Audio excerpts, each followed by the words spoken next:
Bonjour à tous, merci d'être présents aujourd'hui. Ici, on se donne une heure de présentation et puis 30 minutes de questions-réponses pour répondre à l'ensemble de vos questions. On a voulu traiter ce sujet sur les grands principes. Quelles sont les bonnes pratiques à avoir en matière de communication institutionnelle en période préélectorale, qui va commencer le 1er septembre prochain, même si, attention, la prudence est de mise un petit peu avant tout de même par rapport à certaines règles. Aujourd'hui, on va vous proposer plusieurs thématiques. D'abord, un rappel des grands principes applicables dans la matière, avec ensuite, bien évidemment, la principale interdiction de toute campagne de promotion publicitaire, avec l'application des règles de l'article L52-1 et L52-8 du Code électoral. On va vous faire un focus sur la communication en ligne, qui, comme on va le rappeler, toutes ces règles sont applicables à l'ensemble des supports de communication, à la fois papier, mais également numérique. On vous fera aussi un focus sur les modalités de participation du public dans le cadre des procédures d'urbanisme et d'aménagement. Et puis, on évoquera les interdictions d'utilisation des moyens humains et matériels de la collectivité. Voilà, donc sans plus tarder, commençons sur l'appel des principes. Gilles, je te laisse la main. Bonjour à tous. Donc, d'abord, rappeler effectivement les principes applicables, les principes prudentiels, on va dire, de ce à quoi il faut veiller dans la période préélectorale. Je rappelle que, en regard des règles du droit électoral aujourd'hui, il y a deux séries de préoccupations d'ordre juridique qu'il faut savoir manier. Les premières, qui sont classiques et traditionnelles, c'est bien évidemment toutes les règles relatives à la sincérité du scrutin, à la neutralité des personnes publiques et à l'égalité des candidats devant le suffrage. Et sur ce point, il est certain que les personnes publiques, en tant que telles, ne peuvent pas apparaître comme participants à une campagne électorale. Et puis, depuis le début des années 90, vous le savez aussi, existent des règles particulières sur le financement des campagnes électorale, avec une problématique particulière qui est la problématique des élus sortants, c'est-à-dire les conditions dans lesquelles les moyens de la collectivité peuvent être utilisés ou peuvent paraître être utilisés comme constituant des moyens de campagne électorale susceptibles d'avantager les élus sortants dans la joute à venir.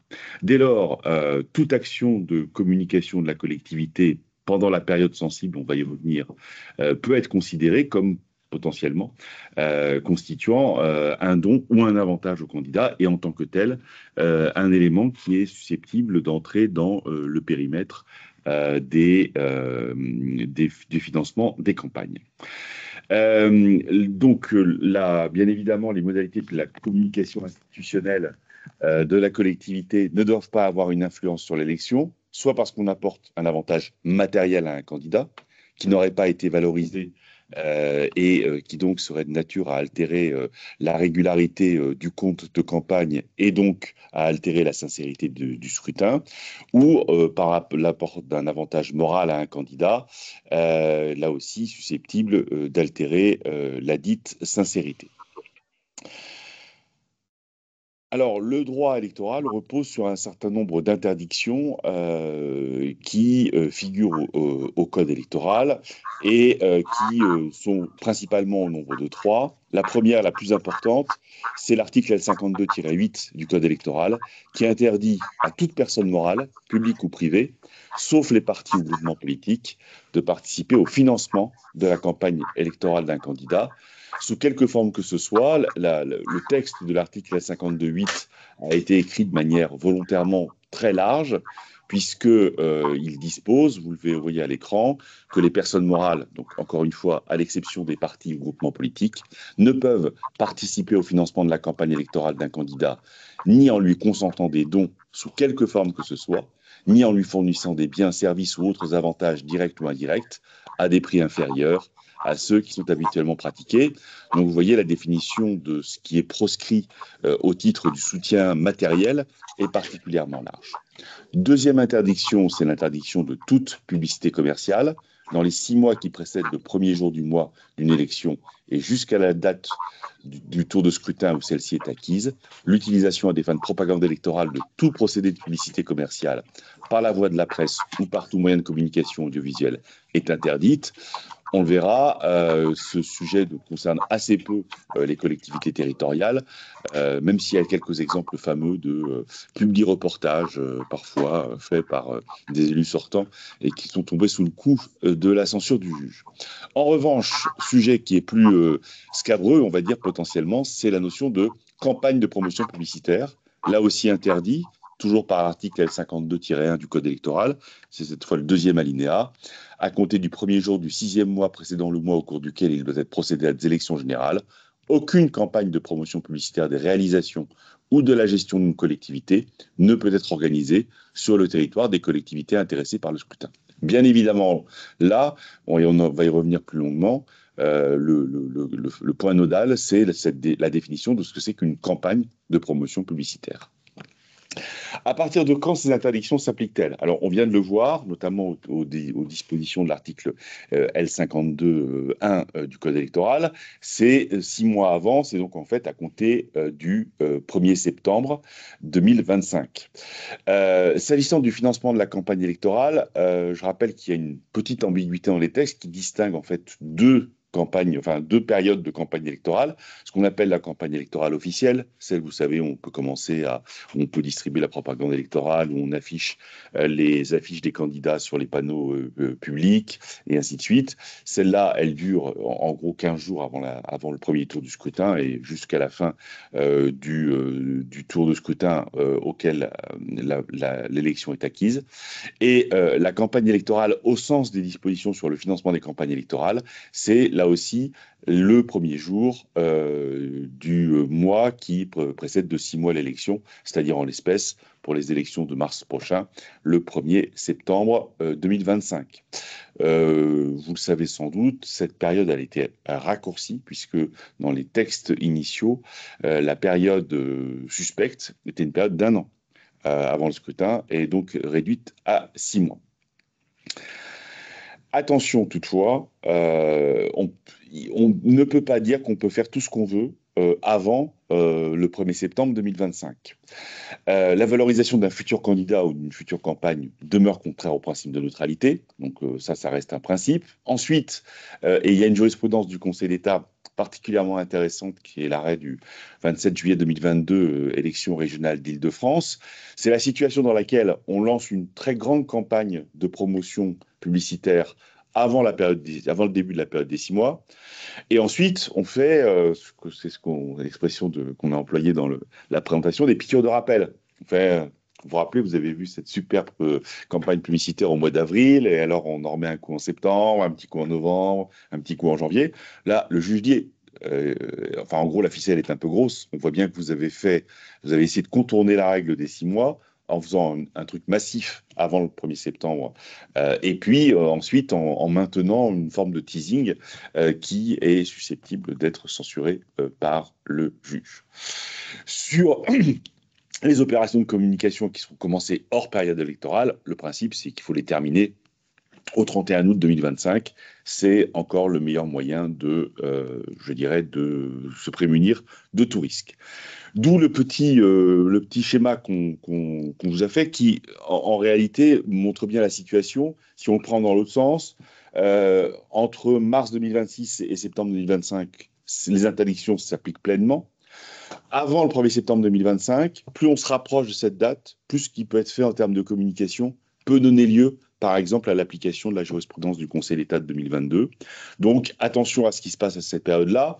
Moi, j'ajouterai un dernier élément, c'est que dans la période 1er septembre 2025, 1er mars 2026, ça commence rouge pâle, et ça finit rouge écarlate. C'est-à-dire que la portée de ce qui sera fait, je dis n'importe quoi, hein, le 15 octobre, et la portée de ce qui sera fait le 1er mars n'est pas la même. Bien évidemment, le juge, vous savez, est toujours très attentif à la temporalité et a toujours en tête cette question qui est de savoir si, en présence d'une infraction aux règles électorales, les adversaires ont eu le temps ou pas de répliquer efficacement. Et bien évidemment, tout ce qui se passe, notamment dans les derniers 15 jours, est à surveiller de manière particulièrement attentive parce que lui, le juge, sera très sensible à ce qui pourra se passer au dernier moment. Les conséquences, elles sont assez simples, hein. C'est en cas de méconnaissance de l'article L52.1, c'est le risque, c'est l'annulation du scrutin. Mais vous savez, vous connaissez ce principe de réalisme du juge électoral qui ne prononce cette étude d'annulation que si l'écart des voix entre les candidats reste réduit. En cas de méconnaissance de l'article 52.8, c'est un petit peu plus grave parce que là, la sanction, c'est le rejet du compte de campagne du candidat qui, tout à fait mécaniquement, d'abord, ne sera pas remboursé de ses frais de campagne. Et ensuite, surtout, la possibilité pour le juge de prononcer l'annulation de l'élection et d'assortir cette annulation de l'élection d'une déclaration d'inéligibilité du candidat tête de liste pour une durée qui est maximale de 3 ans, ce qui matériellement lui interdit de se présenter aux élections partielles organisées à la suite de l'annulation du scrutin. Toutefois, depuis la modification de la loi et la nouvelle rédaction de l'article L118-3 du Code électoral, il faut des circonstances particulières puisqu'il faut une volonté de fraude et il faut que l'irrégularité commise constitue un manquement d'une particulière gravité aux règles relatives au financement des campagnes électorales. Cette disposition invite le juge à n'utiliser cette sanction que dans des cas où la fraude serait particulièrement avérée et grave. Alors, le juge peut combiner ces différents principes d'interdiction ou ces différentes règles. On vous a cité en exemple, on ne va pas le commenter en détail, l'exemple fameux du contentieux des élections régionales d'Île-de-France de 2011, dans lequel le Conseil d'État avait relevé une méconnaissance à la fois de l'article L52.1 et de l'article L52.8, en présence en fait d'une campagne de promotion publicitaire massive et sans précédent qui tombait sous le coup de ces dispositions. Donc maintenant, je vous propose de passer au focus sur l'interdiction de toute campagne de promotion publicitaire qui est la principale difficulté, le principal risque dans ces périodes de 6 mois qui commencent à compter du 1er septembre 2025. Donc, le contour de l'interdiction, très rapidement, parce que Gilles l'a évoqué de manière assez précise ici. Donc, il faut éviter toute campagne de promotion publicitaire, des réalisations ou de la gestion de la collectivité pendant cette période des 6 mois. Donc, là, toute la question, c'est est-ce que l'action de communication mise en place par la collectivité peut être qualifiée dans le cadre de campagne de promotion publicitaire et qui a vocation à avantager les élus sortants de la collectivité par rapport aux autres candidats à l'élection concernée. Donc, comment déterminer cette ligne de partage? Et c'est là où on a un faisceau d'indices qui est pris en compte par le juge administratif pour déterminer est-ce que oui ou non on rentre dans le cadre de cette campagne de promotion publicitaire des réalisations de la gestion de la collectivité. Ces 3 principes qu'il faut toujours avoir en tête sont les principes de neutralité du contenu proposé, le principe d'antériorité, est-ce qu'on a une pratique de communication dans ce cadre-là au sein de la collectivité, et la régularité et la fréquence des publications antérieures, donc garder les mêmes modus operandi. Et donc, il faut toujours avoir dans tous les sujets les réflexes qu'il faut que vous ayez dans cette période de 6 mois, c'est toute action de communication. Est-ce que je respecte ces 3 principes de manière cumulative? Si la réponse est positive, vous n'avez pas de risque dans le cadre de la communication.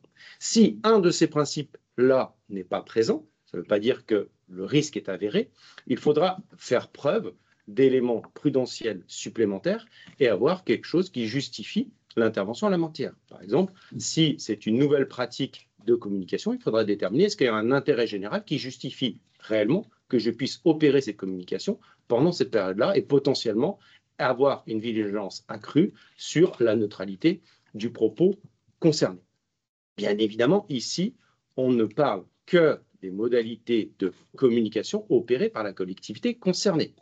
Les modalités de communication faites par les élus sortants avec leurs moyens propres sont libres peuvent être opérés dans ce cadre-là. C'est le cas, par exemple, des bilans du mandat. Là, les élus sortants, candidats à leur réélection, sont tout à fait libres de financer via leur denier propre, dans le cadre de cette communication, ces différents volets de bilan de mandat. Donc, attention, donc vous verrez, lors de la présentation, on va répéter de manière assez régulière ces 3 principes cardinaux qui doivent être votre ligne directrice, vos réflexes, pour vous déterminer est-ce que l'action de communication que j'entends mettre en œuvre présente un risque de requalification ou non, étant précisé qu'ici, le risque ne pèse pas sur la collectivité, mais pèse sur les candidats sortants à leur réélection. Donc, premier principe applicable ici, qui, j'ai envie de dire, est un des principes les plus importants, c'est la question de la neutralité du contenu. Donc, le message de diffusion dans tous les supports de communication, j'y reviendrai, à la fois papier, mais également numérique, manifestation, inauguration, etc. Tous les messages pendant cette période de 6 mois doivent être politiquement neutres et à caractère purement informatif. Donc, c'est là où, attention à ce degré de vigilance, il ne faut pas que l'action de communication mette en valeur, de manière directe ou indirecte, les réalisations de l'équipe sortante qui a vocation à se représenter. Pourquoi? Parce que, quelque part, vous allez les avantager vis-à-vis des autres candidats qui, eux, ne bénéficient pas de la même visibilité au sein de votre collectivité. Donc, attention, ça ne veut pas dire qu'il faut, pendant ces périodes de 6 mois, ne plus rien faire. Au contraire, on peut continuer de communiquer, d'intervenir, de réaliser des inaugurations et autres, mais il faut vraiment respecter ces différents principes et donc avoir cette neutralité du propos tenu et avoir un gage de volet purement informatif du message en la matière. Donc, présentation neutre, objective, rédigée en termes informatifs et mesurés.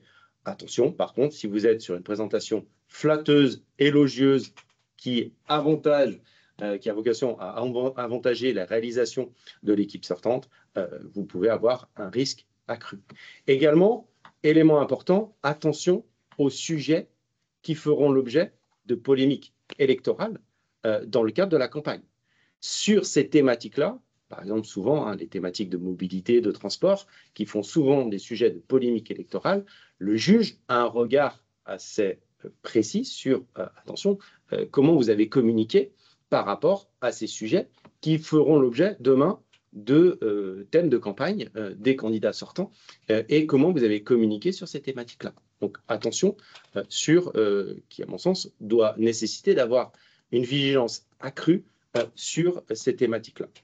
Donc ici, on vous a mis un exemple jurisprudentiel récent du Conseil d'État qui a retenu le contenu strictement factuel et exempt de toute polémique électorale pour le juge qui a permis d'écarter cette question de requalification. Donc ça, c'est le premier principe de neutralité du contenu, de l'ensemble des contenus qui seront opérés, on verra dans tous les supports, l'édito du maire ou du président, les bulletins d'information, les communications sur les pages Facebook ou numériques. Voilà, attention pendant cette période-là au caractère strictement neutre du contenu. Il faut éviter les adjectifs un petit peu valorisants, superlatifs des différentes réalisations opérées.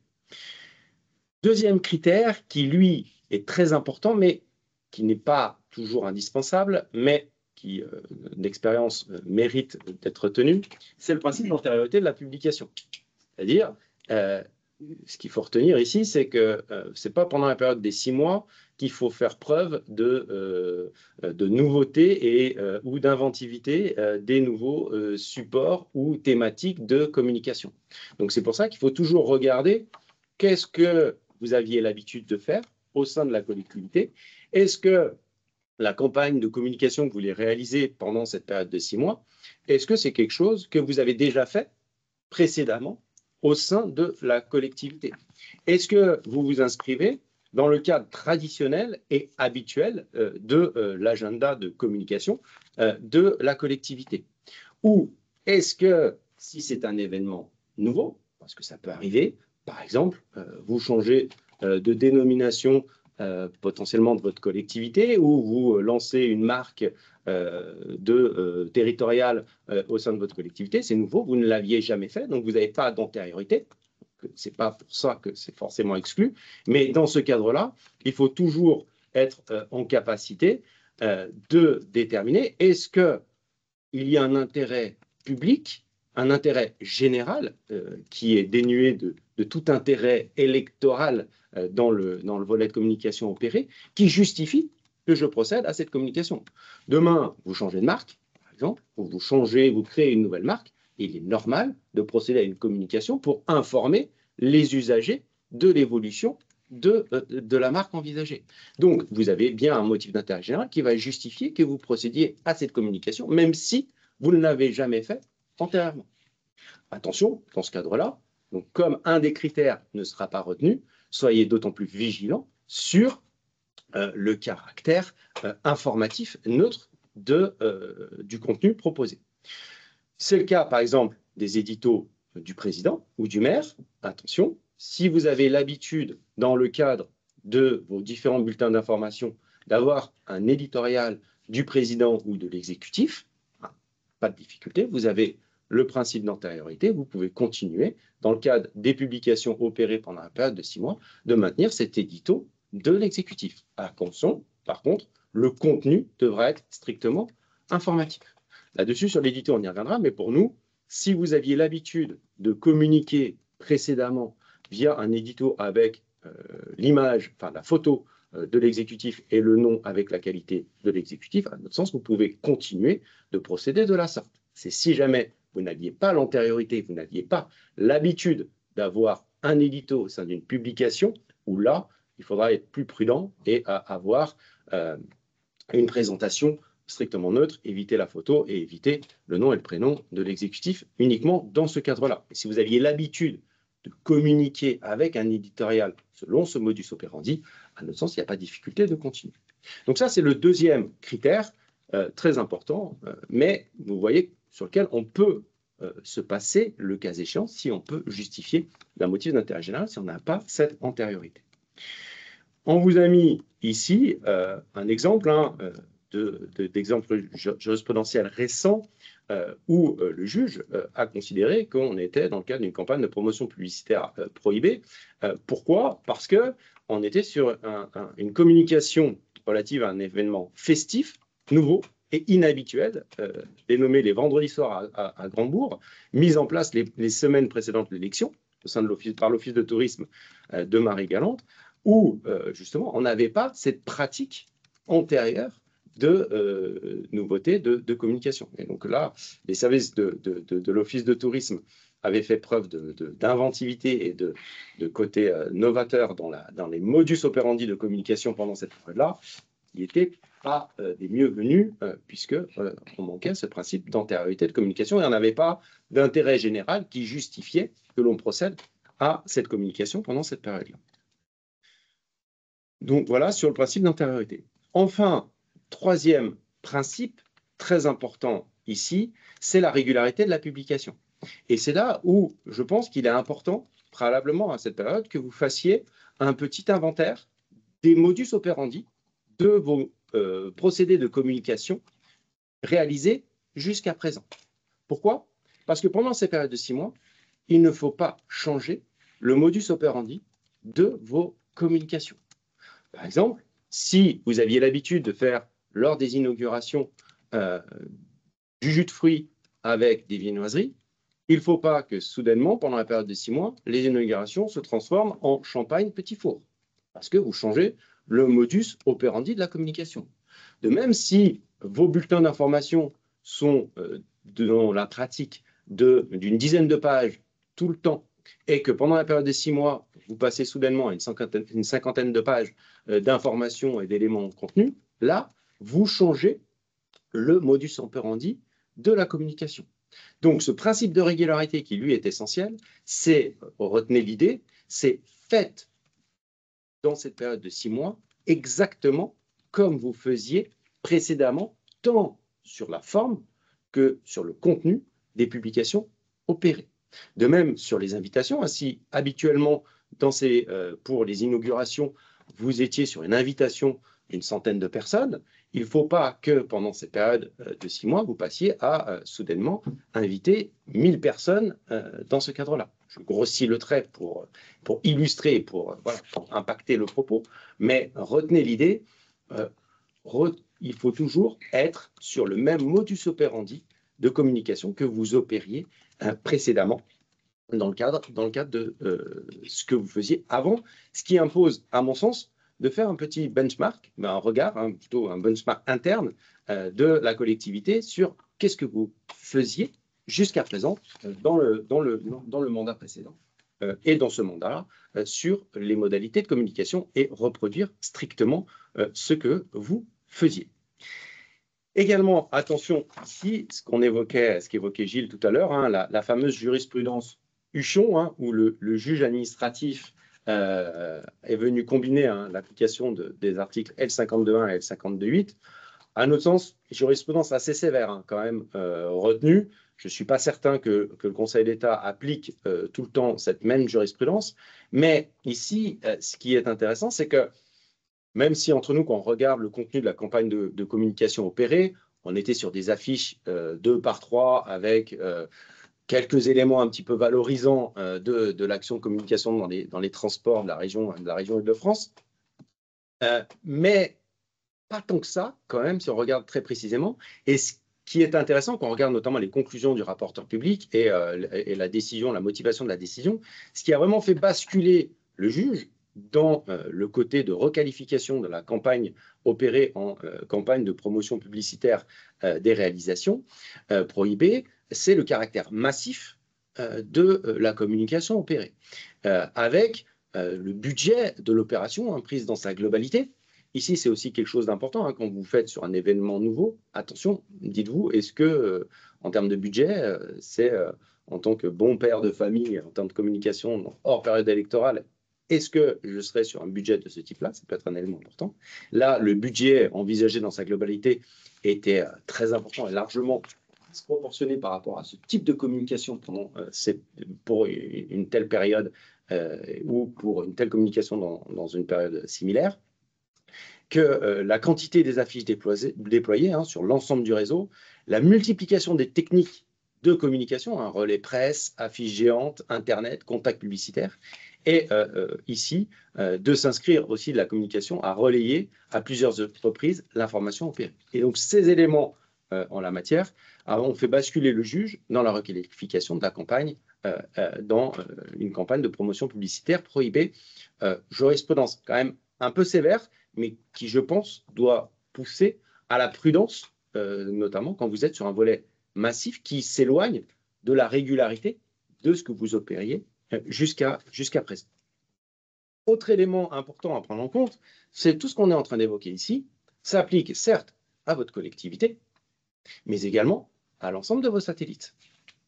C'est-à-dire, si vous avez une société publique locale, si vous avez une SEM, si vous avez ce type de satellite-là, attention, eux aussi sont soumis à ces règles de communication prohibées.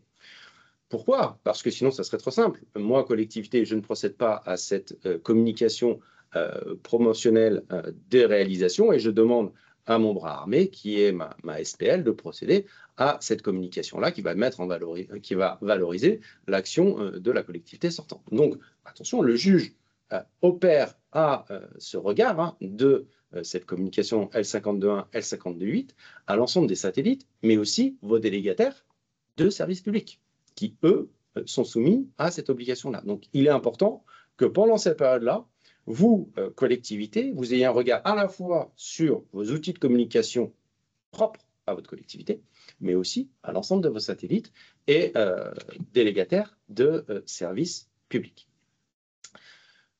Voilà, sur ces principes, je pense qu'il faut vraiment retenir ces 3 critères, neutralité, antériorité, régularité, qui doivent être vos lignes directrices pour savoir est-ce que l'action de communication que j'envisage présente un risque de requalification ou non pendant cette période de 6 mois. Si vous cochez ces 3 principes, entre nous, vous n'avez quasiment pas de risque à avoir votre campagne de promotion requalifiés, même si sur ces sujets-là, on est vraiment sur du cas par cas et il faut analyser de manière très précise les affiches, les bulletins pour voir voilà, dans le contenu qu'est-ce qu'il faut potentiellement enlever, élaguer pour éviter de prendre tout risque.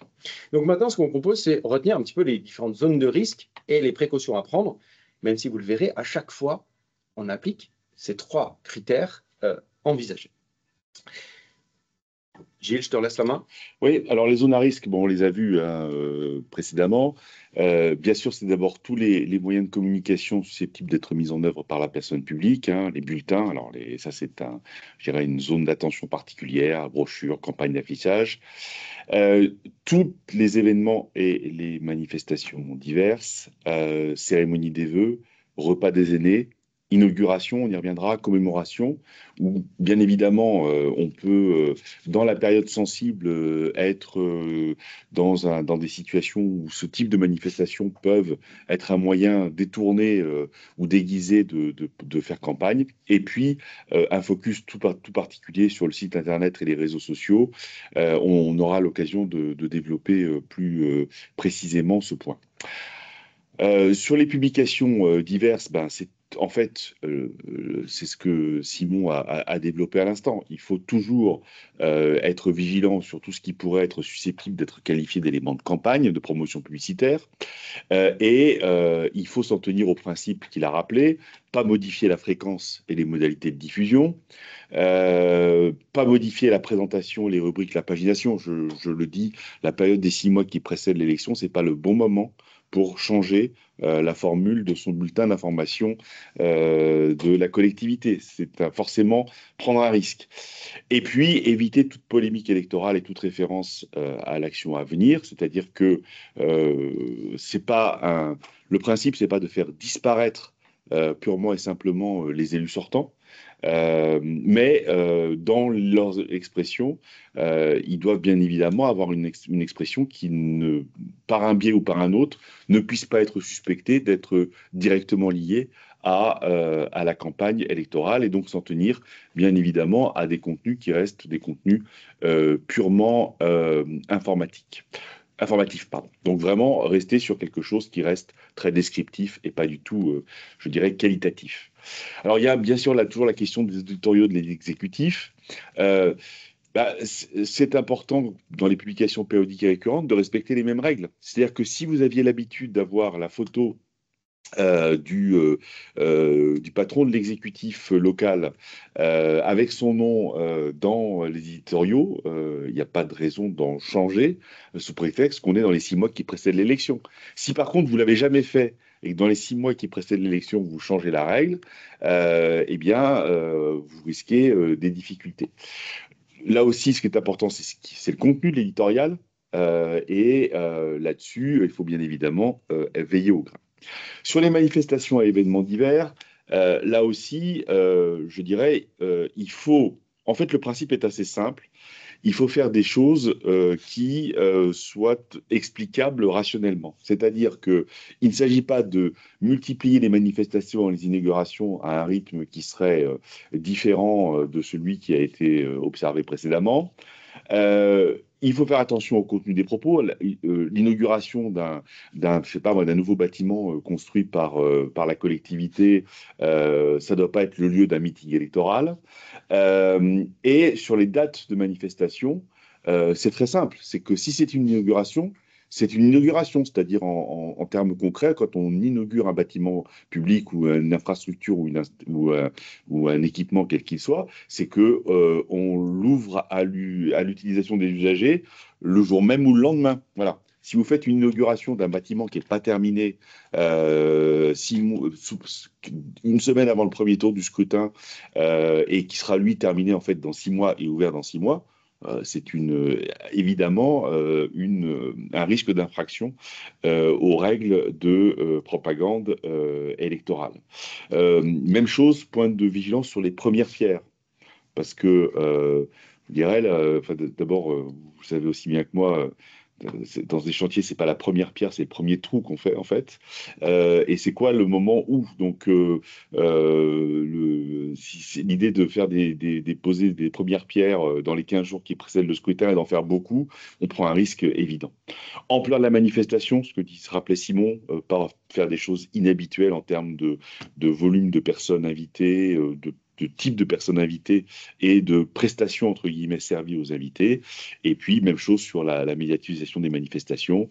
Il faut là aussi rien faire qui apparaisse comme sortant de l'habitude, en réalité.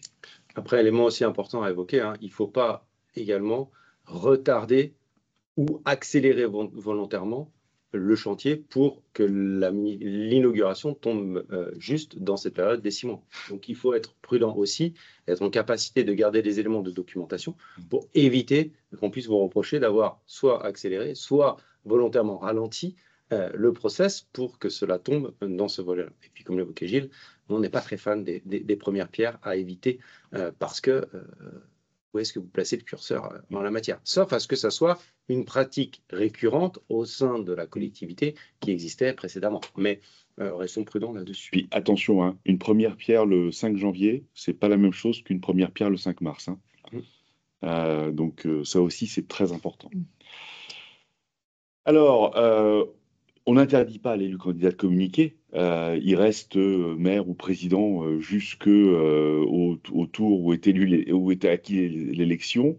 Mais il doit communiquer en restant le représentant de la collectivité et pas le candidat en campagne.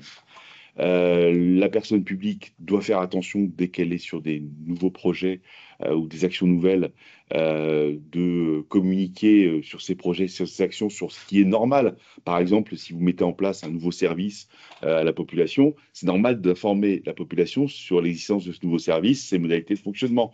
Ce qu'il ne faut pas faire, c'est ajouter, le maire, dans sa très grande sagesse et sa magnifique générosité, a décidé d'accorder ça à la population. Vous voyez ce que je veux dire? Il faut, dans le discours, rester sur quelque chose de très neutre et informatif. Bien séparer ce qui relève la communication de la personne publique et de l'exécutif de la personne publique de la communication du candidat, et essayer d'être le plus possible déconnecté du contexte électoral en respectant toujours les principes d'antériorité, de régularité et de neutralité. Alors, le bilan de mandat, la règle est assez simple. C'est que vous n'avez pas le droit de faire un bilan. La collectivité n'a pas le droit de faire un bilan de mandat. Elle ne peut pas expliquer tout ce qui a été fait de bien pendant la durée du mandat. En revanche, le candidat à l'élection, lui, peut faire un bilan de son mandat. Alors, le maire sortant ou le président de l'exécutif sortant, il peut dire il faut me réélire parce que j'ai fait des tas de choses très très bien pendant le temps où j'étais en responsabilité. Simplement, attention, ce bilan de mandat, il ne peut être bien sûr ni réalisé ni financé par la collectivité. C'est-à-dire qu'il n'y a pas l'utilisation des moyens de la collectivité pour que le candidat puisse établir son bilan de mandat. Attention à l'iconographie, attention à l'utilisation de documents qui seraient des documents qui émanent de la collectivité dans ce cadre-là. C'est-à-dire qu'il ne suffit pas de séparer, je dirais, les choses en disant il y a le candidat d'un côté, il y a le responsable de l'exécutif de l'autre, avec par exemple 2 comptes Facebook séparés ou des choses comme ça. Il ne faut pas que le candidat utilise en fait tous les moyens de la collectivité pour alimenter son compte Facebook. Donc ça, c'est un point auquel il faut être particulièrement vigilant et sur lequel il faut vraiment faire attention. Et c'est là où c'est important que lors des manifestations, inaugurations pendant cette période-là, que les élus candidats viennent avec leur organisme de presse de publication pour prendre des photos de leur cadre. Dans ce cadre-là, vous avez l'organe presse photo de la collectivité, qui prend les photos pour la manifestation de communication côté collectivité, mais l'élu candidat a son propre service photo qui vient prendre les photos spécifiques qu'il pourra utiliser, lui, dans le cadre du relais, le cas échéant, s'il veut communiquer sur cette manifestation dans ce cadre-là. Attention de ne pas utiliser les moyens, on y reviendra, matériels, notamment la photothèque de la collectivité concernée. On vous propose maintenant de faire un petit focus sur la communication en ligne, même si, vous le verrez, c'est toujours les mêmes principes, les mêmes règles applicables. Ici, attention, ce qui est concerné, c'est tout moyen de communication au public par voie électronique. Donc, l'ensemble des supports, à la fois, comme on l'a évoqué, papier, mais également électronique ou numérique de la collectivité, font l'objet de l'application de ces règles pour savoir est-ce que, oui ou non, lorsqu'on communique sur la page Facebook, le compte Twitter, maintenant X plutôt, on n'est plus à la page en la matière, et les autres organismes en la matière, relaient une communication, une campagne de promotion publicitaire des candidats ou non. Donc attention, les contenus doivent être neutres, informatifs, et ici, ce qu'il faut vraiment faire attention, c'est le volet des commentaires et des échanges qui pourraient être opérés dans le cadre, par exemple, de votre page Facebook. Ici, et c'est pour ça qu'on vous cite une jurisprudence du théâtre de Lille qui est très intéressante. Certes, on n'a pas eu de censure dans le cadre de cette décision parce que le juge a considéré qu'il y avait un écart de voix suffisamment large qui n'a pas conduit à l'annulation, mais en faisant cette motivation-là, il remarque quand même qu'il y a une irrégularité qui, si on n'avait pas eu un tel écart de voix, aurait pu entraîner l'annulation du scrutin. Et qu'est-ce qu'a considéré le juge dans cette décision? C'est que, certes, le contenu du propos Facebook de la collectivité était tout à fait neutre, il n'y avait pas de problématique particulière. Par contre, dans le cadre des commentaires qui se sont mis en place sur cette page Facebook, vous avez une polémique électorale qui a prospéré et que la collectivité n'a rien fait pour potentiellement modérer ou censurer celle-ci. Et donc, en laissant les commentaires au sein de la page Facebook, le juge considère que, quelque part, elle relaie et elle permet la manifestation de cette polémique électorale et, quelque part, pourrait être considérée comme une communication irrégulière pendant cette période-là. Donc, nous, notre bonne pratique, et ce qu'on vous conseille dans ce cadre-là, c'est d'avoir un modérateur de vos outils de communication, des différents comptes Facebook, Instagram, votre page Internet et autres de la collectivité, qui sera en charge de faire, par exemple, potentiellement effacer ou censurer les différents messages concernés. Attention, ce qui est important, c'est de documenter. C'est-à-dire que si vous procédez à la modération, vous supprimez un contenu, être en capacité de garder les messages et d'évoquer pourquoi vous avez procédé à cette suppression où vous allez enlever ces différents contenus. Mais à notre sens, pour éviter tout risque, c'est la bonne pratique à avoir pour avoir ces éléments-là. Autre bonne pratique aussi, attention aux comptes des élus privés, des élus sortants qui se présentent, par exemple, sur leur compte LinkedIn, qui sont présents en tant que maire de la collectivité ou président de la collectivité concernée. Nous, notre conseil, pendant cette période de 6 mois, c'est de mettre un stand-by, voire de supprimer ce compte, ou en tout cas le suspendre dans son utilisation, et que l'élu candidat crée son compte Facebook, crée son compte en la matière, avec une présentation de l'élu sortant, un candidat à sa réélection, et que son thématique de communication soit assez libre sur ce contenu-là. Et attention, de ne pas créer de confusion entre la page de communication de la collectivité et la page de communication de l'élu candidat. Pourquoi on vous évoque cet élément-là puisque dans ce volet-là, on a des décisions intéressantes, notamment de la Commission nationale des comptes de campagne, par rapport au compte d'Emmanuel Macron en 2022. Emmanuel Macron qui avait, via son compte privé, procédé à certains éléments de communication sur le candidat à sa réélection. Et la Commission nationale des comptes de campagne a considéré que l'aura qu'avait ce compte privé d'Emmanuel Macron, qui était président de la République, mais c'était son compte privé, avait ici créé potentiellement une confusion et aurait dû être réintégré dans le cadre de ses dépenses de compte de campagne. Élément ici important, c'est cette décision du 14 décembre 2022 rendue qui, à mon sens, doit pousser à la plus grande prudence et doit conduire, à mon sens, vraiment à suspendre les comptes, même privés, des candidats des élus sortants sur lequel ils se présentent en tant que président de l'exécutif de la collectivité, est de créer un compte spécifique et d'éviter tout effet qui pourrait induire une penser que sur la communication du compte de l'élu candidat, on en soit sur la page de la collectivité. Et éviter toute confusion en la matière. Ici, autre décision importante, on a une décision très récente du Conseil d'État du 26 mars 2025 qui avait été rendue suite, concernait par exemple la situation de la ville de Lyon et le compte privé de Grégory Doucet qui avait refusé, qui avait exclu un participant, une personne qui le suivait de son compte, qui avait demandé à être réintégré. Et la question qui se posait, très intéressante, est-ce que le compte privé de l'élu, qui se présente en tant que maire ou exécutif de la collectivité, est-ce que c'est un compte public de la collectivité ou est-ce que c'est un compte privé sur lequel il a un libre propos en la matière? Et le Conseil d'État nous dit, ici, la grille de lecture, c'est de savoir est-ce que si ce compte privé est entretenu et utilisé et entretenu par les agents de la collectivité, même si c'est un compte privé, il bascule dans le cadre de compte public. En revanche, si c'est son compte privé qu'il est entretenu par cette personne-là ou son staff spécifique, là, ça reste un compte privé qui ne bascule pas dans le cadre de cette qualification. Et cette décision, à mon sens, est importante à avoir et à combiner aussi avec la précédente sur la Commission nationale des comptes de campagne. Donc, sur ces thématiques-là, si on retient sur la communication en ligne, je pense qu'il y a deux éléments. On applique les trois critères qu'on a évoqués sur toute communication institutionnelle.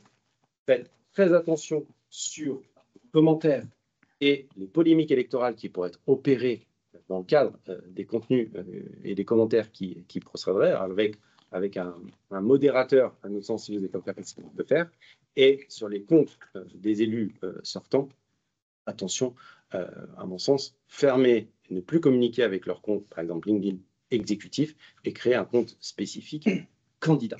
Voilà, à notre sens, à retenir sur ces aspects-là. Et c'est comme sur les manifestations, je reviens un petit peu en arrière, un élément aussi important, si vous pouvez faire un petit peu de briefing d'élus, attention, parce que dans les manifestations, dans les inaugurations et autres, vous maîtrisez le discours du candidat, enfin de l'élu sortant candidat. Par contre, vous maîtrisez moins les échanges potentiellement qu'il peut avoir avec les participants. Et c'est là où il faut être très prudent, que les élus concernés ne se fassent pas emmener sur des sujets de polémique électorale et qu'ils aient le réflexe de dire que s'ils se font emmener lors d'un échange avec la salle, attention de dire ce n'est pas le lieu d'avoir ce type d'échange-là. Si vous voulez, nous aurons cet échange lors d'un meeting ou lors d'un échange purement autre. Je suis ici, en tant que représentant de l'institution, je n'ai pas à avoir ce type de propos-là. Donc avoir ce petit briefing d'élus, c'est toujours important. Modalité de participation du public, Séverine, je te laisse la parole. Quelques mots sur vos procédures d'aménagement, vos procédures d'urbanisme pendant cette période électorale. Ce qu'il faut avoir en tête, c'est que vous pouvez tout à fait, pendant cette période-là, continuer à mener des procédures de participation du public, c'est-à-dire concertation avec le public, enquête publique. Vos procédures d'aménagement, vos procédures d'urbanisme, quand on dit procédure d'urbanisme, je pense à la modification, la révision, l'élaboration des documents de planification sont soumises à des modes de participation du public. Je vais avoir une phase de concertation avec le public et je vais avoir après une phase d'enquête publique. La jurisprudence est très explicite sur le sujet, c'est que la mise en place d'une procédure de participation avec le public ne constitue pas en soi une communication institutionnelle qui serait prohibée pendant la période électorale. Il y a deux arrêts de principe, on vous les cite donc dans le support de présentation. Pour les projets d'aménagement, c'est la jurisprudence du Conseil d'État du 29 juillet 2022, commune de Porto Vecchio. Et pour les procédures d'élaboration des documents d'urbanisme, une jurisprudence également de 2002, 8 février 2002, commune de Combloux, pour l'évolution donc d'un PLU.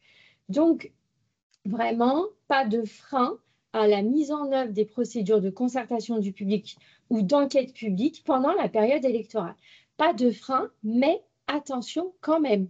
C'est-à-dire que vous pouvez tout à fait mettre en œuvre ces procédures de participation du public, mais en veillant aux principes qui vous ont été exposés précédemment, donc aux principes qui s'appliquent en matière électorale, neutralité, antériorité, régularité.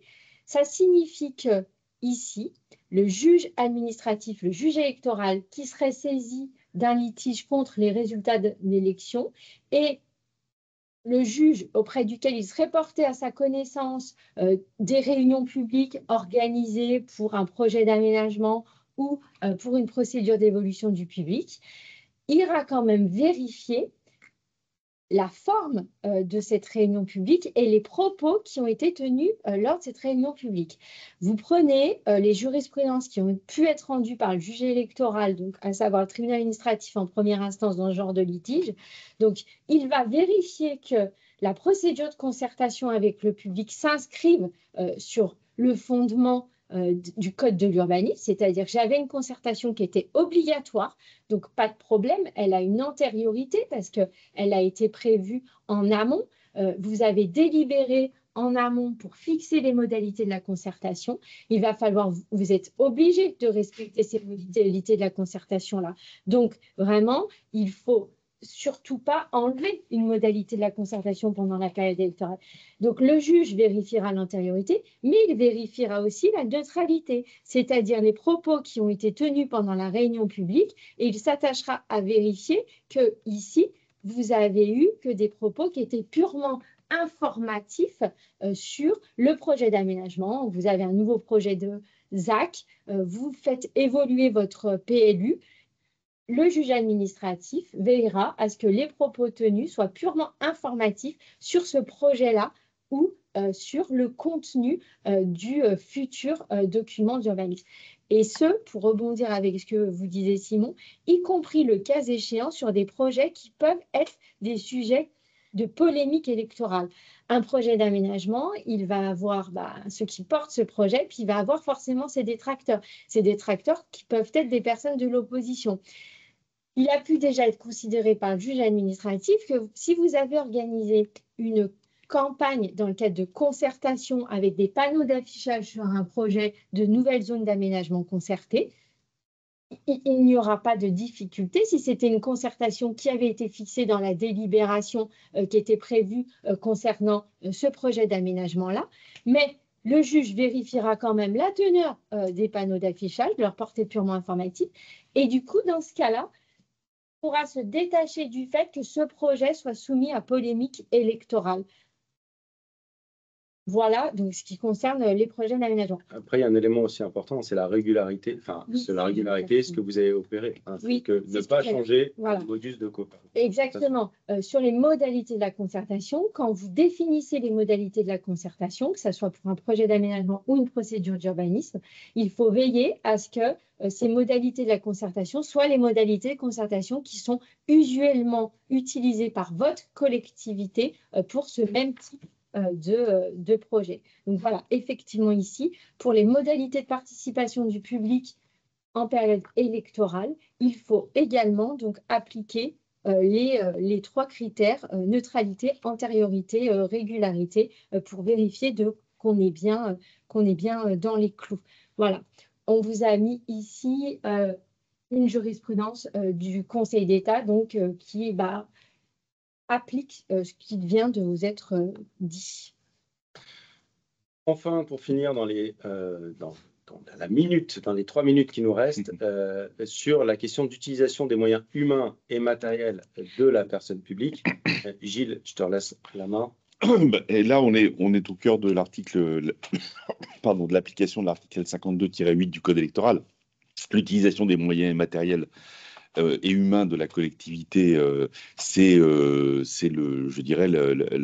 possibilité de soutien indirect de la campagne d'un élu sortant.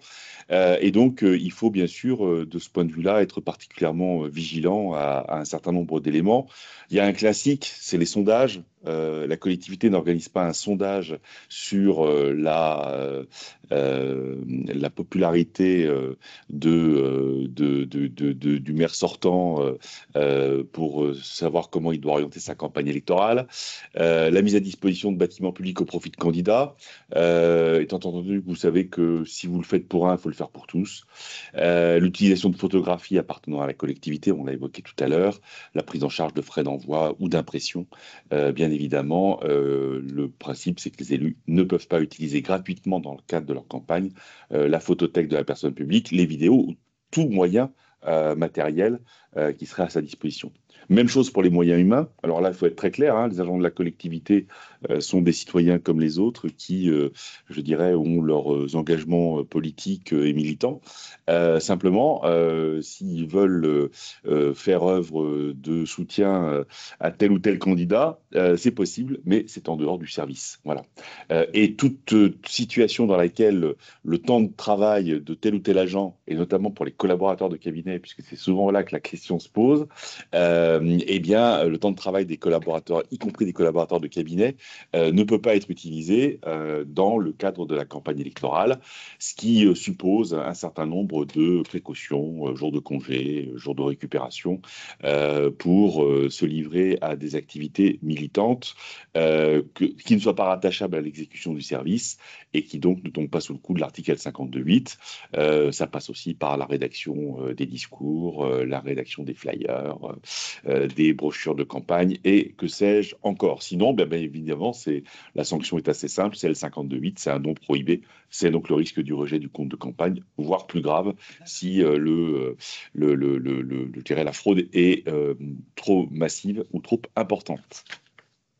Le sujet qu'on vous évoquait, hein, les doubles organismes de presse, hein, collectivités et candidats, pour éviter toute difficulté en la matière. Voilà ce qu'on voulait vous évoquer rapidement, hein, pour vous alerter sur les grandes règles, les grands principes. Maintenant, on propose de prendre quelques questions, peut-être d'abord sur le chat et puis ensuite on échange au sein des participants en présentiel. Alors, effectivement, déjà, quelques questions, Gilles et Simon, sur le bulletin d'information municipal. La pratique de la collectivité jusqu'à présent était de ne pas avoir de bulletin d'information municipal sur la période estivale, juillet, août. Là, est-ce que vous pensez qu'il y aurait une difficulté à prévoir un nouveau numéro donc, au mois de juillet, donc qui n'est pas un numéro habituel? La finalité serait d'alerter la population sur des difficultés rencontrées par la collectivité. Est-ce que ça vous paraît être quelque chose à risque? Plusieurs éléments de réponse. Si on peut s'abstenir, c'est mieux. Oui, c'est sûr. Voilà, parce qu'on n'aura pas le principe d'antériorité, de régularité. Après, peut-être quand même deux nuances. Première nuance, on n'est pas dans la période des 6 mois, puisqu'il commence au 1er septembre.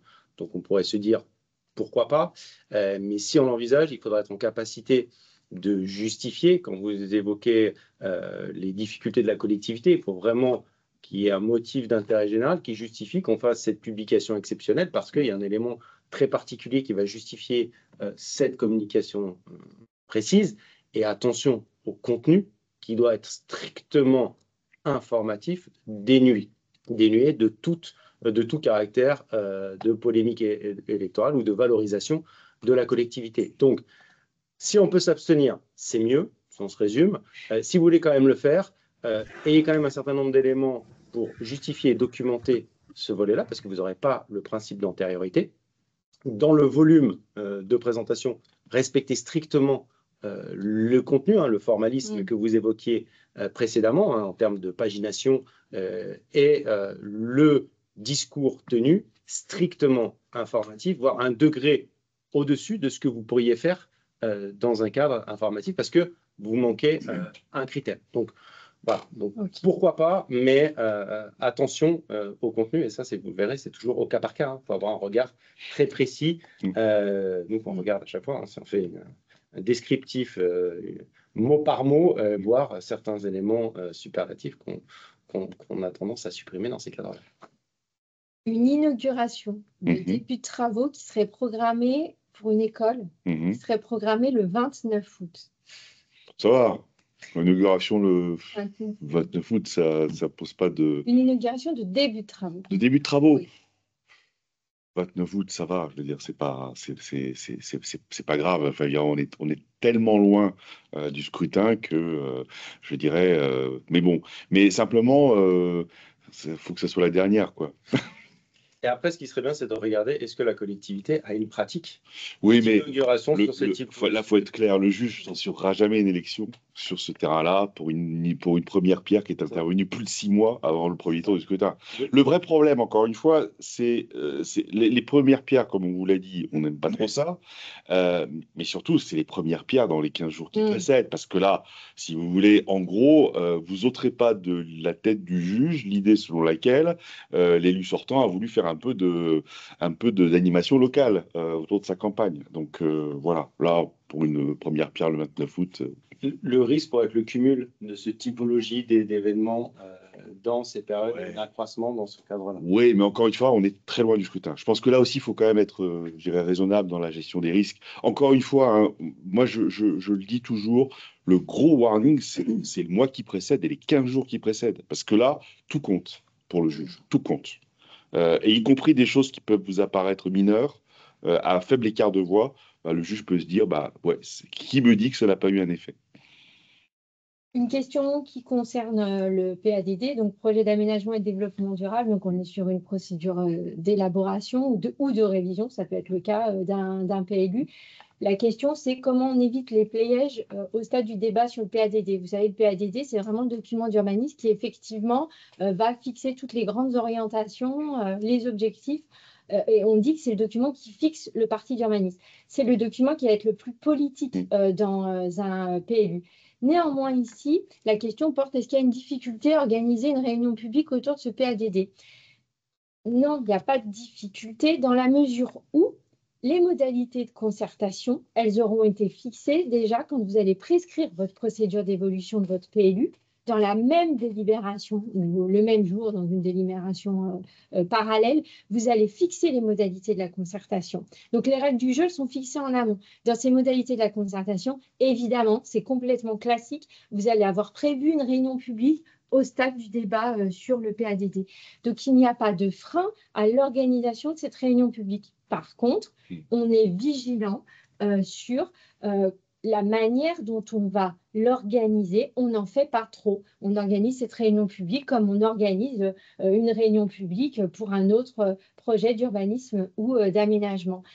Donc, les réserves à avoir, c'est vraiment sur la forme que je vais mettre pour les moyens que je vais mettre plutôt pour l'organisation de cette réunion publique. J'en fais pas trop. Et puis, bien sûr, j'essaye d'être vigilant aussi sur le contenu de cette réunion publique. Je reste sur les orientations de mon PADD. Certes, c'est politique, mais je vais m'appuyer d'ailleurs sur un diagnostic de territoire. Donc, je pourrais avoir des éléments aussi très concrets et très objectifs qui vont justifier précisément mon parti d'urbanisme. Autre question, je me retourne vers Gilles et Simon. Est-il possible d'organiser des sondages sur certains sujets si les résultats sont rendus publics? Possibilité de réutilisation par les autres candidats. J'allais dire, tout dépend de certains sujets. Ouais. À partir du moment où c'est rendu public et où tous les candidats peuvent je dirais, s'en prévaloir, on on élimine une critique qui est de dire l'organisation du sondage dont les résultats sont gardés par l'équipe sortante pour orienter sa campagne. Bon. Mais sur l'utilisation des sondages, moi, j'en reste quand même à l'idée qu'une collectivité territoriale, elle n'organise pas de sondage dans les mois qui précèdent une élection. Que les candidats le fassent en disant c'est quoi les bons thèmes de campagne, c'est une chose. D'abord, je rappelle, l'élaboration de sondages, c'est quand même pas dans le cadre des missions normales d'une collectivité territoriale. Autant, si vous voulez, je sais pas, en début de mandat, sur un projet très controversé, très discuté, qu'il y a un sondage qui soit organisé pour le fait de dire, en gros, est-ce que les gens adhèrent ou adhèrent pas, c'est une chose. Mais le risque quand même de dérapage dans l'utilisation du sondage, il est important. Vous éviterez pas la contestation, de toute façon, des candidats de l'opposition qui vous diront, vous n'avez pas donné les réponses à toutes les questions que vous avez posées dans le sondage. Et ça, c'est la preuve impossible, hein. Donc voilà. Donc vaut mieux pas faire. Et puis les thématiques abordées, hein, c'est pourquoi telle thématique plutôt telle autre, nécessairement en fonction de vos orientations et de votre vision, vous aurez nécessairement un volet d'arbitraire, donc à éviter ces thématiques en la matière. Une autre question, j'ai un projet de refonte de mon site web. Et ce site web, ce nouveau site web, il doit être mis en ligne courant du mois de juillet. C'est vraiment une refonte complète avec donc du coup un nouveau contenu, des pages qui n'étaient pas présentes jusqu'à maintenant, de nouvelles rubriques. Est-ce que ça, c'est à proscrire? Au mois de juillet, non. Après, toujours, attention, c'est quelle diffusion vous allez faire de cette refonte de votre site Internet. Dans le contenu, dans le modus operandi, moi, je ne vois pas de difficulté particulière. Ça fait partie de la vie de la collectivité. Si vous voulez refondre le site Internet de celle-ci, après, ça va dépendre de comment vous le faites. Si vous faites une refonte où l'objectif, c'est d'avoir une présentation très valorisante de tout ce que peut faire la collectivité et des élus sortants, là, vous pourrez avoir un volet de critique opéré. Si vous êtes sur une refonte classique d'un site Internet, parce que vous voulez faire évoluer les éléments de présentation de la collectivité pour que la navigation au sein du site soit beaucoup plus fluide, beaucoup plus efficace, là-dessus, il n'y a pas de difficulté particulière. En plus, vous êtes au mois de juillet, avant la période des 6 mois. Je pense que c'est mieux de l'éviter pendant la période des 6 mois pour éviter tout sujet de débat en la matière. Mais avant les 6 mois, c'est on peut avoir sur la logique de. Là-dessus aussi, il faut être prudent sur. Voilà, il ne faut pas que si jamais en cas de contestation, on puisse établir que vous avez volontairement revendu à des fins de polémique électorale, vous avez volontairement accéléré un process, quelque chose où vous avez volontairement retardé un process que vous auriez pu faire en 2025 et vous l'avez volontairement retardé pour qu'il y ait ce volet-là. Mais là-dessus, sous ces réserves, à mon sens, pas de difficulté. Et puis dès lors, vous ne faites pas une communication très forte. Attention, un nouveau site sur ces aspects-là. Simon, tu parlais tout à l'heure de l'utilisation des moyens des collectivités, notamment tu parlais de la photothèque. Oui. Et il y a une question à ce sujet. Est-ce qu'un candidat, il peut acheter une photo de la bibliothèque, de la photothèque de la collectivité pour s'en servir dans sa campagne, sachant qu'il nous est précisé ici que l'Assemblée délibérante a fixé les conditions de la session? La réponse est oui, très clairement. Dès lors qu'il l'achète et qu'il l'inscrit dans le cadre de ses dépenses, dans le cadre de son compte de campagne, dès lors qu'il a ce volet-là, il peut tout à fait opérer et il faut laisser la possibilité à l'ensemble des personnes concernées. Attention quand même au type de photos envisagées, parce que les photos des élus, vous n'avez que les élus sortants qui, eux, peuvent bénéficier de cette typologie de photothèque. Par contre, des photos de type de la collectivité qui ont été prises en la matière, là, tous les élus concernés peuvent en bénéficier. Donc, cette typologie de photos où tous les élus concernés peuvent en bénéficier, oui, pas de difficulté, dès lors qu'ils les achètent, selon la tarification évoquée par la collectivité, et qui sont reprises dans ce cadre-là. Par contre, les photos où seuls les élus sortants en bénéficient, là, moi, je serais plus prudent parce que les autres candidats, eux, ne peuvent pas en bénéficier. C'est pour ça que ce qu'on vous évoquait, la bonne pratique sur les photos dans les manifestations, c'est vraiment d'avoir deux typologies de personnes qui prennent des photos, ceux pour la collectivité et ceux pour l'équipe de campagne des candidats concernés. Attention aussi, dans l'utilisation des photos, de ne pas avoir, ce qu'on évoquait, de confusion entre la communication de la collectivité et la communication que feraient les élus candidats potentiellement principalement sortants sur leur page, leurs réseaux sociaux. Dans ce cadre-là, il ne faut pas qu'on se dise le juge en cas de contestation va regarder l'ensemble du réseau social de l'élu concerné. Et s'il se rend compte qu'en fait, ça aurait pu être la communication de la collectivité, là, ça peut poser des difficultés. Je vais un peu au-delà de la question posée. En parlant de réseau social, si un élu a une page Facebook au nom de la ville, oui. Est-ce qu'on doit lui demander de ne plus publier dessus dans la mesure où en plus la collectivité a une page déjà qu'elle gère elle? C'est le conseil, enfin, moi c'est mon conseil, c'est l'élu qui a une page même privée où il est affiché en tant que maire de la collectivité ou président de la collectivité, il suspend son utilisation pendant la période de 6 mois, il ne l'utilise plus, il crée une page spécifique de l'élu candidat et il communique sur cette page-là. Après, vous, votre rôle de collectivité, c'est d'alerter vos élus. S'ils ne respectent pas les alertes que vous faites, c'est l'élu qui prend le risque.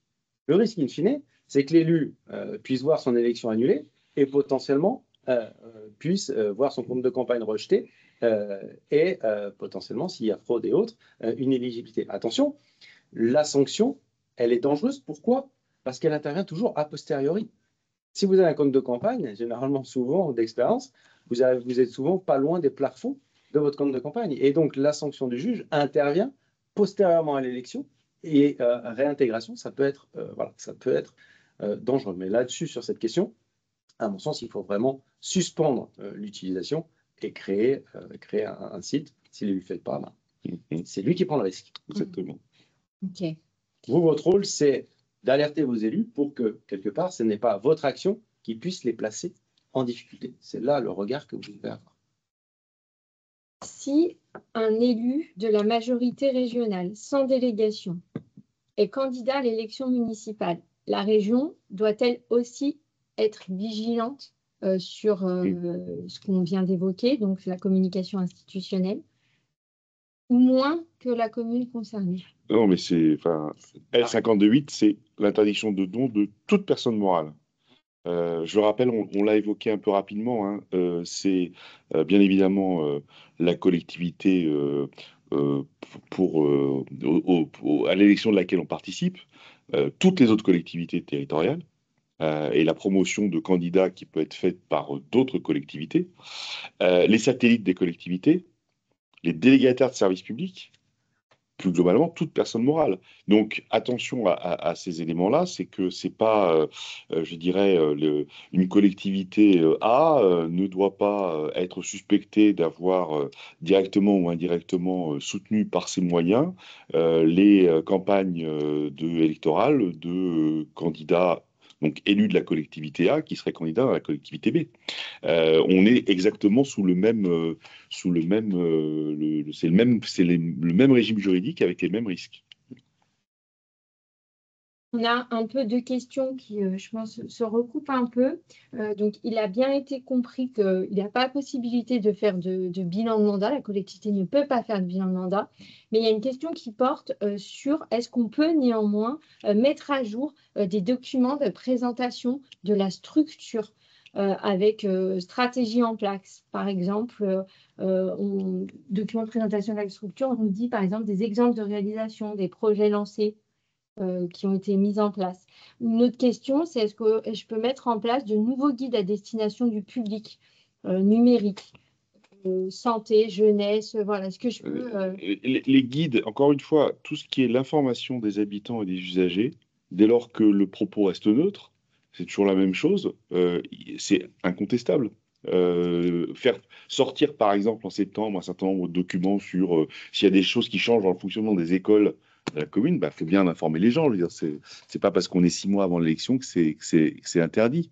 Le bilan de mandat, c'est quoi? Le bilan de mandat, c'est de dire voilà ce qu'on a fait pendant 6 ans. Donc, si vous voulez, par rapport à la première question sur les réalisations, moi j'ai envie de renvoyer la question, c'est pour faire quoi? Oui. Parce que si c'est une présentation de la collectivité en disant voilà ce qu'elle fait, voilà ce qui se passe, bon, ok, voilà comment elle est organisée, bon, pas de problème. Mais si c'est voilà ce qu'on a fait depuis dans les dernières années, là, la vraie question c'est pourquoi on fait ce document. Et la réponse à la question en elle-même peut être problématique. vous présentez, ben voilà tout ce qu'on a fait sans augmenter les impôts locaux. Oui. Voilà. C'est un bilan de mandat. Ça pose clairement des difficultés. Voilà. Donc c'est tout dans le propos, le contenu. Alors, une question, c'est vrai que c'est des questions qu'on retrouve souvent sur la cérémonie des vœux. Oui. La cérémonie des vœux, donc dans la collectivité concernée, l'habitude, c'est de faire un diaporama qui reprend les actions des services de l'année. Cette année, donc, cette collectivité pense faire un récap des actions du mandat écoulé. Est-ce que ça reste possible? Déjà, le mandat écoulé, ce n'est pas l'année évoquée. Ce volet-là pose difficulté. Donc, on n'a pas la régularité. C'est ce qu'on évoquait. Attention, la cérémonie des vœux, vous avez toujours l'antériorité. Parce que, généralement, chaque année, vous faites une cérémonie des vœux.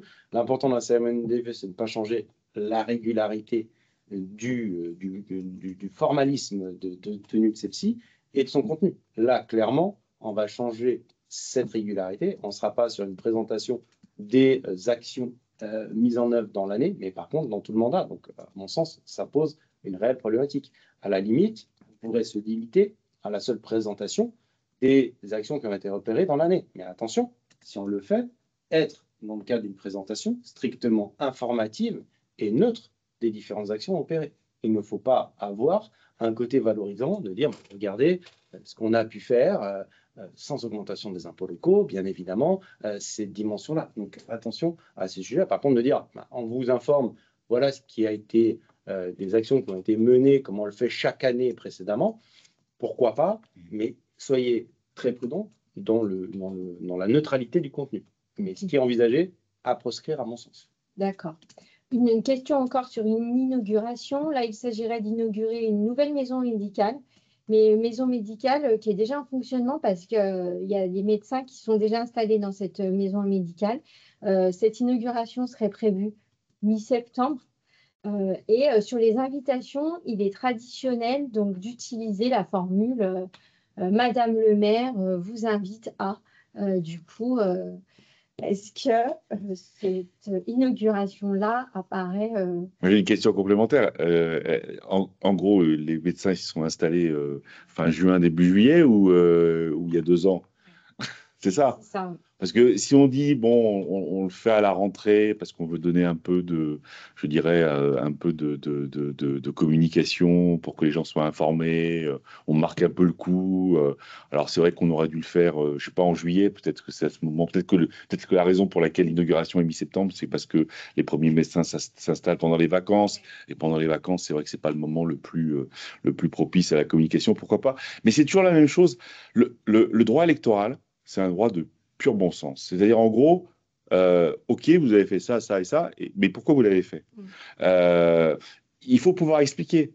C'est pour prendre l'exemple, si l'explication, c'est de dire, on l'a fait le 15 septembre parce que les médecins ont commencé à s'installer en été et qu'on n'allait pas faire l'inauguration le 3 août, OK.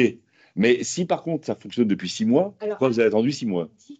Ils seraient installés à partir du mois d'avril. Ils sont déjà installés. Ouais. Donc ça devient. Ah ouais, dans ce cas-là, s'ils sont installés en avril, même si on prend le temps qu'ils s'installent, on fait ça en juin, voilà, et puis voilà. Mais pourquoi septembre? C'est ce qu'on disait sur la question de l'antériorité. Il ne faut pas qu'on puisse nous reprocher d'avoir volontairement retardé ou accéléré une opération pour que ça tombe pile à ce moment-là. Donc, dans ce cadre-là, on voit bien qu'on prend un risque.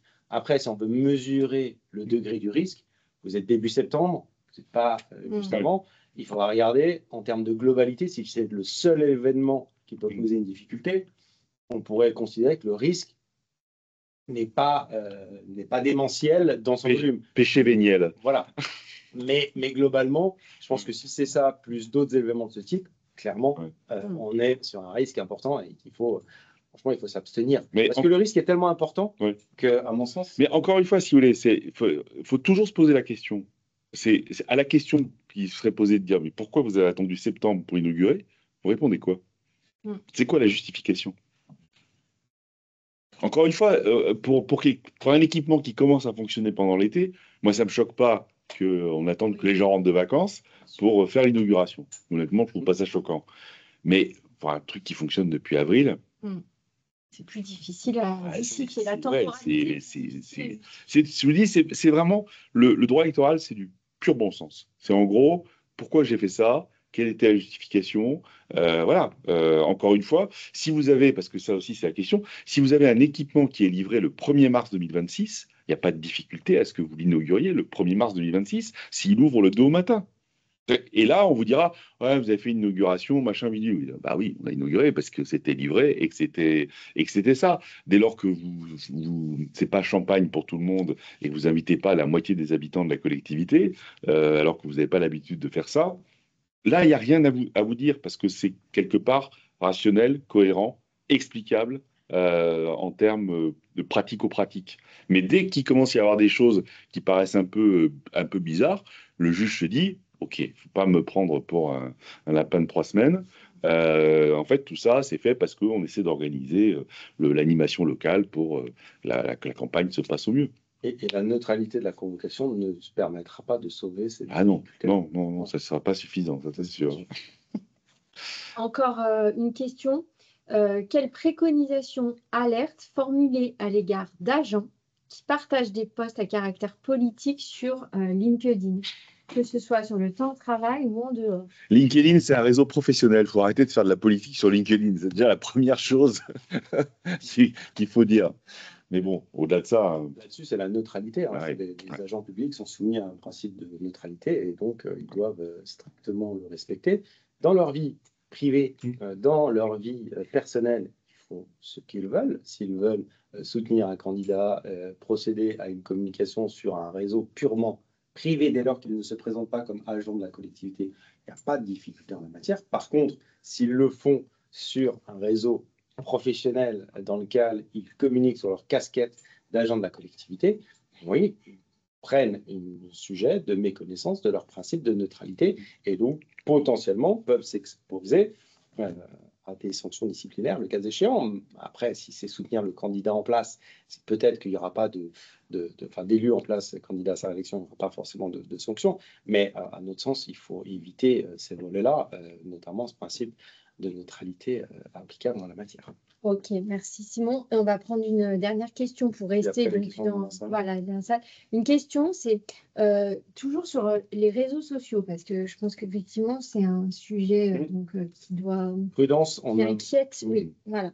Peut-on maintenir des contenus antérieurs sur les réseaux sociaux qui feraient état d'une polémique électorale ou d'une présentation avantageuse d'une réalisation de la commune? Là-dessus, il faut faire attention, à mon sens. Je pense qu'on va rentrer dans la jurisprudence piqûre de rappel du Conseil d'État 2022. Si vous aviez cette publication et il n'y a pas de renvoi particulier à celle-ci pendant les 6 mois, je ne pense pas qu'on puisse vous reprocher de... Par contre, attention, si pendant ces 6 mois, vous avez des commentaires qui renvoient à cette publication antérieure, là, je pense que clairement, on rentre dans la jurisprudence piqûre de rappel du Conseil d'État 2022, où vous avez un risque important. C'est pour ça qu'à mon sens, notre conseil, c'est vraiment, si vous avez la possibilité de mettre un médiateur pour assurer une vigilance sur l'ensemble des contenus des différents réseaux sociaux et faire potentiellement le tri de ce qui existe pour éviter cette typologie-là et d'être en capacité de réagir dans le cadre des échanges et des commentaires opérés en la matière, je pense qu'il est très important et même indispensable de le faire parce que je pense que vous avez un risque potentiel. Et sur cette question très précise, voilà, attention aux commentaires qui viendraient rejaillir et il ne faut pas qu'on puisse reprocher à la collectivité d'avoir laissé perdurer pendant cette période-là un élément de polémique électorale sur lequel on rebondit pendant cette période-là. Donc, médiateur, plus que recommandé en la matière. Après, souvent, ce qu'on nous dit, c'est est-ce que vous avez la capacité technique de? Donc, voilà, c'est toujours un sujet. Mais si vous êtes en capacité d'avoir ce volet-là, souvent, ça peut être votre DSI, une personne du service informatique ou autre qui puisse intervenir. Voilà, ça peut être le cas. Mais aussi, attention, bien garder la documentation des éléments. Pourquoi vous supprimez ces éléments? Est-ce que vous avez d'autres questions? J'ai une question sur l'opposition. On a abordé la problématique des éditos en fait, de l'exécutif, mais quid en fait des tribunes de l'opposition, certes dans le magazine, mais également sur les réseaux sociaux, puisque les jurisprudences communes de Chartres et autres s'appliquent. Nous, on a l'habitude en fait tous les mois, l'opposition a le droit à une tribune sur Facebook, par exemple, moi j'avais l'intention de la supprimer à partir du 1er septembre, sachant que l'exécutif, lui, alors qu'il en a le droit, n'a pas de tribune sur les réseaux. C'est-à-dire que nos publications sont totalement neutres et objectives sur les réseaux, mais on avait considéré que l'opposition a le droit de s'exprimer sur les réseaux. Donc je pensais la supprimer, et on a un magazine en décembre, je pensais également la supprimer. Moi, je ne pense pas qu'il faille la supprimer parce qu'en la supprimant, vous allez méconnaître un droit dont bénéficient les élus d'opposition qui ont le droit d'avoir à figurer, ils ont droit à avoir un encart dans le cadre des bulletins d'opposition. Le sujet, je pense que les élus d'opposition, eux aussi, doivent faire preuve, attention du contenu dans le cadre de leur publication, qui pourrait entacher, le cas échéant, eux, leur élection à eux, le cas échéant, qui pourrait être leur reproché. Donc après, si les élus d'opposition veulent prendre un risque de communiquer, de faire une sorte un bilan de leur fait d'armes d'opposition au sein de la collectivité en présentant un volet purement valorisant dans ce cadre-là, eux peuvent prendre un risque. À mon sens, il me paraît quand même limité dans le cadre de mise en œuvre, mais il est existant en la matière, complètement, mais c'est eux qui prennent le risque. Donc, les élus d'opposition, moi, je pense que vous, collectivité, vous ne pouvez pas supprimer l'édito parce que vous mettriez en faute vis-à-vis des règles applicables du CGCT qui permettent aux élus d'opposition de disposer d'un encart dans ce cadre-là. Le ton n'est pas neutre, nécessairement. Mais après, c'est aux élus d'opposition d'appliquer les critères applicables et s'ils ne le font pas, ils se mettent en risque vis-à-vis de leur élection. C'est le risque après dans ce cadre-là. Ok, et si il y a quelqu'un qui rebondit à distance, si le règlement intérieur de la collectivité prévoit justement que pendant cette période de 6 mois, il y a la suppression de ces tribunes de l'opposition dans le bulletin d'information générale. La question qui va se poser, c'est attention, le contenu de la régularité d'une telle disposition du règlement intérieur. Parce que le règlement intérieur ne peut pas, vous savez, on peut venir encadrer les droits d'expression des élus, mais vous ne pouvez pas porter une atteinte disproportionnée aux droits des élus dans ce cadre-là. Je ne suis pas certain qu'une interdiction dans le cadre du règlement intérieur de la possibilité des élus de l'opposition d'avoir cet encart d'expression dans le cadre des bulletins d'information ne porterait pas une atteinte disproportionnée à leur droit d'expression. En tout cas, moi, je pense qu'il y a un réel risque qu'on porte une atteinte disproportionnée à. Surtout qu'il n'y a pas de justification particulière parce qu'ils peuvent s'exprimer s'ils veulent prendre le risque de communiquer de manière valorisante et se mettre à risque dans leur élection à eux à intervenir, qu'ils prennent ce risque-là, si jamais ils sont élus. Voilà. C'est plutôt, voilà, moi je pense, élus d'opposition, faites attention aussi aux modalités de communication opérées dans ce cadre-là. Mais à mon sens, moi je ne serais pas pour supprimer leur interdiction, laisser s'exprimer, peut-être leur rappeler que dans cette période de 6 mois, ils doivent faire preuve, à l'instar des élus sortants, de l'application des différentes règles de communication, de neutralité, notamment du contenu proposé, et que s'ils ne le font pas, ils se mettent à risque vis-à-vis de leurs élections. Et après, à eux de prendre le risque ou non.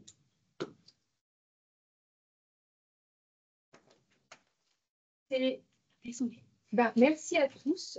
C'est la D'autres questions peut-être? Juste un point qu'on n'a pas abordé, sur lequel je voudrais attirer votre vigilance, j'espère que ça ne vous arrivera pas, c'est les questions de communication de crise.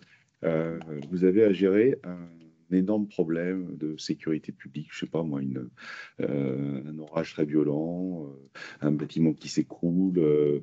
Je suis désolé, je ne veux pas être oiseau de mauvais augure, mais ça fait partie de la vie. Attention à ce qui se passe dans ces cas-là, parce que vous ne pouvez pas ne pas communiquer, ne serait-ce que parce qu'il y a parfois des organisations très matérielles à mettre en place, des choses comme ça. Mais attention à ce qui pourrait vous être reproché. Il y a la grande jurisprudence du Conseil d'État de 92, après le cyclone qui avait ravagé la Guadeloupe, où effectivement... un certain nombre d'élus sortants en avaient profité pour faire campagne.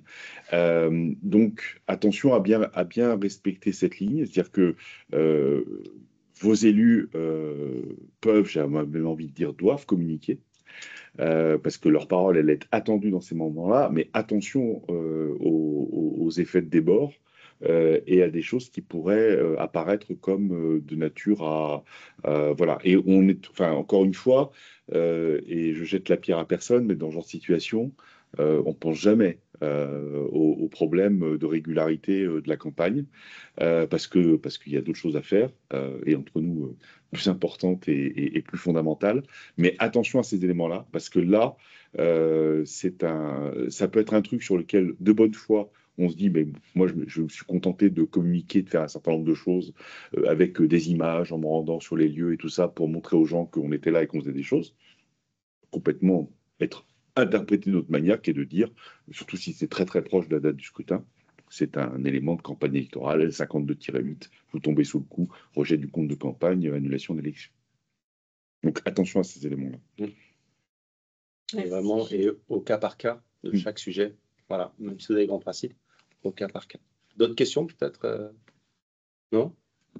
Alors, on est dans les temps, donc on va clore cette matinale en sachant que le support qui vous a été présenté sera envoyé à chacun des participants voilà, à la matinale. Merci à tous Merci pour votre attention, Bonne pour votre journée. présence. Bonne fin de journée, à très bientôt. Au revoir. Au revoir.